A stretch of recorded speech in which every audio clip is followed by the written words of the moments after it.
আসসালামু আলাইকুম ওয়া রাহমাতুল্লাহি ওয়া বারাকাতুহু। প্রত্যেককে জানাই আন্তরিক শুভেচ্ছা।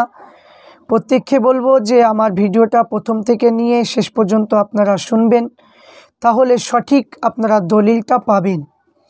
তবে বর্তমান সময়ে যে পরিস্থিতি, যেমন রাজনীতিবিদরা যেমন বিভিন্ন রকমের ধর্ম নিয়ে যেমন প্রশ্ন, যেভাবে বিভিন্ন রকমের দলে যে তর্ক বিতর্ক যে ফিতনা ছড়াচ্ছে বর্তমান সময়ে, তো ওই রকমভাবে কিছু আলেমরা তারাও ফিতনা ছড়াচ্ছে, তারাও সাধারণ মানুষকে গুমরাহিত বানাচ্ছে। তো আজকে একটা বিষয় নিয়ে আলোচনা করব, যে বিষয়টা হলো মিলাদ শরীফ এবং কিয়াম এই দুটো করা যাবে কি না। এই সম্পর্কে দেওবন্দির বর্তমান সময়ে কিছু আলেম ওলামা হজরতগণ আহলে হাদিসদের মত ধারণ করে তারা ফতোয়া জারি করছে মিলাদ এবং কিয়াম এগুলো করা চলবে না, সবই হচ্ছে বেদাত এবং কোনো হাদিস কোরআনে কোনো জায়গায় নেই। তো আমি আপনাদের সম্মুখে পেশ করব যে দেওবন্দির যে সমস্ত আকাবির রয়েছে, বুজুর্গানে দিন রয়েছে, আশরাফ আলী থানবী, কাশেম নানুতুবি, রশিদ আহমদ গাঙ্গুই, যে সমস্ত যে দেওবন্দি হজরতের আকাবিররা রয়েছে তিনারা করেছেন, কিন্তু এরা করছে না। কারণ এরা তার কি যে সমস্ত আকাবির তাদেরকে মানে না। তাই কথাই বলে বাঁশের চাইতে কঞ্চি এখন মোটা হয়ে গেছে, তাই ওই সমস্ত বুজুর্গানের দিনদেরকে এরা মানে না। তাহলে সাধারণ মানুষকে বলো যে আপনারা বিচার করুন, যে যাদের জন্য যে ইসলাম কি পেলেন এই বাংলার জমিনে, যাদের অবদান এত বেশি, তো সেই সমস্ত আকাবিরদেরকে যদি না মানে, তাহলে এই সমস্ত আলেম মৌলবীরা এরা কি গুমরাহি হবে না?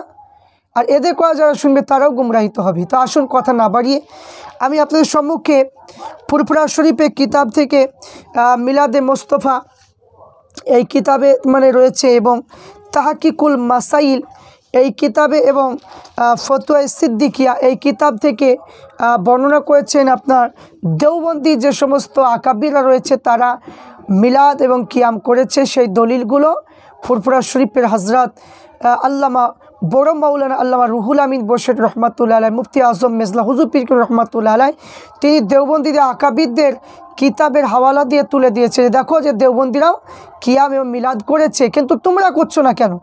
তার তোমরা তোমাদের আকাবিরকে মানো না। তো ফুরফুরা শরীফ মিলাদ এবং কিয়াম করে, কিন্তু এখানে দেওবন্দি আকাবিরদের দলিল পেশ করার কারণ হলো যে এখন বর্তমান সময়ে দেওবন্দিরা অস্বীকার করছে, তার জন্য এটা আমি আপনাদের সম্মুখে পেশ করছি। তো এখানে দেওবন্দিদের যে সমস্ত ওলামাগণ হজরতগণের ফতোয়া যে কিতাবগুলো রয়েছে, যে মাদারুজ্জুন নবুয়াত, আশিয়াতুল উম্মাত, মুকদ্দমে মিশকাত সহ বহু কিতাবে সম্মানীয় লেখকগণ এখানে তুলে ধরেছে। যেমন আল্লামা আব্দুল হক মুহাদ্দিস দেহলভী রহমাতুল্লাহ আলাই, তিনি কিতাবে লিখেছে আখবারুল আখিয়ার কিতাবের মাধ্যমে তিনি লিখেছেন যে হে আল্লাহ, আমার এমন কোনো আমল নাই যে আপনার দরবারে পেশ করার যোগ্য, এবং আমার সকল আমলের নিয়াত এবং কর্ম ত্রুটি থাকতে পারে। অবশ্যই এই অধম ফকিরের শুধু একটা মাত্র আমল ও তোমার পবিত্র সত্তার উদ্দেশ্য পেশ করার জন্য কি যুক্ত, আর তা হলো মিলাদ মুবারকের সময় আমি দাঁড়িয়ে সালাম পেশ করি, সর্বোচ্চ দুর্বলতা, হীনতা, ভালোবাসা, নিষ্ঠার সাথে তোমার হাবিব রসুল পাক সাল্লাল্লাহু আলাইহি ওয়াসাল্লামের উপর দুরুদ সালাম পেশ করতে থাকি।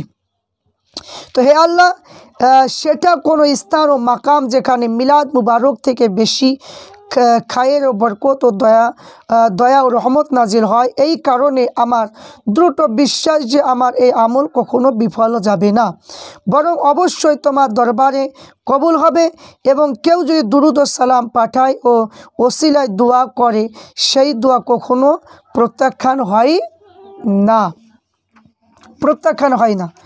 তারপরে এখানে আরও লিখেছেন যে হাজি ইমদাদুল্লাহ মুহাজিরে মক্কি রহমাতুল্লাহ আলাই মধ্য ভারতে মুজফ্ফরনগরের জেলার অন্তর্গত থানার অবস্থান করতেন। তো এখানে মৌলানা আবুল কাসেম নানুতুবি, মৌলানা রশিদ আহমদ গাঙ্গুহি, মৌলানা মাহমুদুল হাসান দেওবন্দি, মৌলানা আশরাফ আলী থানবী সহ অসংখ্য দেওবন্দি আলেম, পীর, মুর্শিদ, শাইখুল আরব ওয়াল আজম হিসাবে পরিচিত ছিলেন, এবং তিনাদের কিতাবের মাধ্যমে এখানে মিলাদ এবং কিয়াম প্রমাণিত রয়েছে।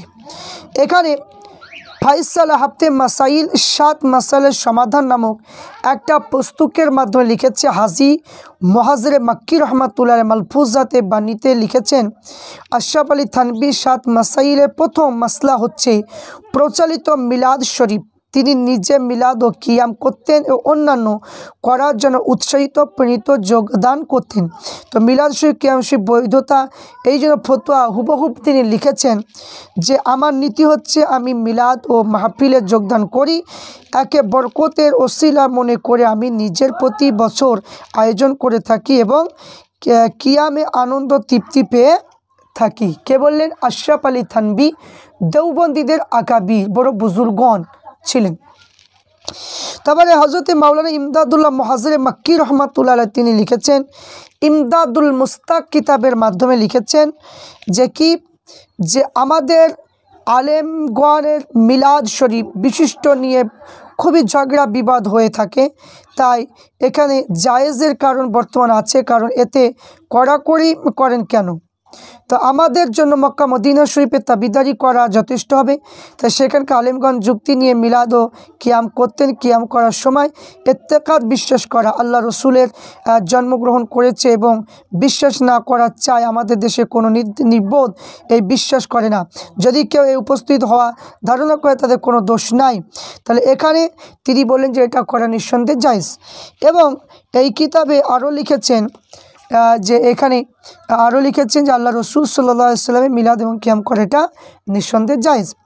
তারপরে দেওবন্দীদের আকাবি যার নাম ছিল ইমদাদুল্লাহ মুহাজ্জির মক্কি রহমাতুল্লাহ আলাইহি তিনি লিখেছেন যে দুররুল মুনাজ্জাম একটা কিতাব রয়েছে, দুররুল মুনাজ্জাম।